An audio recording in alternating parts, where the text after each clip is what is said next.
వెళ్ళి శ్రీనిధి లోనికి వెళ్ళినా ఇంకో రకమైన పథకానికి వెళ్ళినా నిన్న మొన్న ప్రభుత్వం వారు డబ్బులు విడుదల చేసిన తల్లికి వందనం కార్యక్రమానికి వెళ్ళినా అందులో కూడా కొంతమందికి ఇప్పటికీ డబ్బులు పడిన వాళ్ళు ఉంటారు.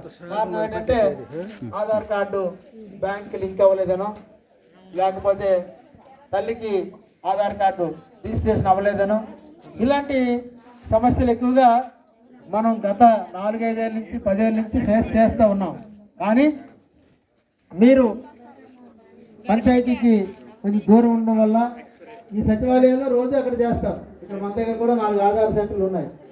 కానీ మనకి తెలియకపోవడం, మనం అక్కడికి వెళ్ళి చేరుకోలేకపోవడం వల్ల ఏదో మేమందరూ వచ్చినప్పుడు ఇలాంటప్పుడు చెప్పడం, మరుసటి రోజు మళ్ళీ మర్చిపోవడం, మీ పనుల్లో మీరు వెళ్ళిపోవడం జరుగుతూ ఉంది.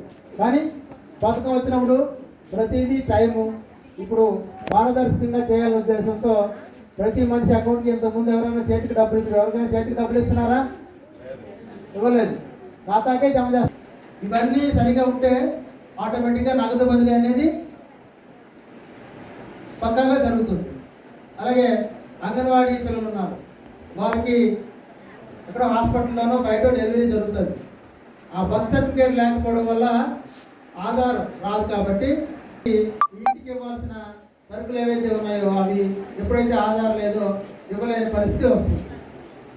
యాక్చువల్గా చిన్నపిల్లల విషయంలో మనం శ్రద్ధ తీసుకోవాలి. ఎందుకంటే పుట్టినప్పుడు మన చేతిలో బిడ్డగా ఉంటాడు. 3 ఏళ్ళ నుంచి 6 ఏళ్ళ వరకు అంగన్వాడీ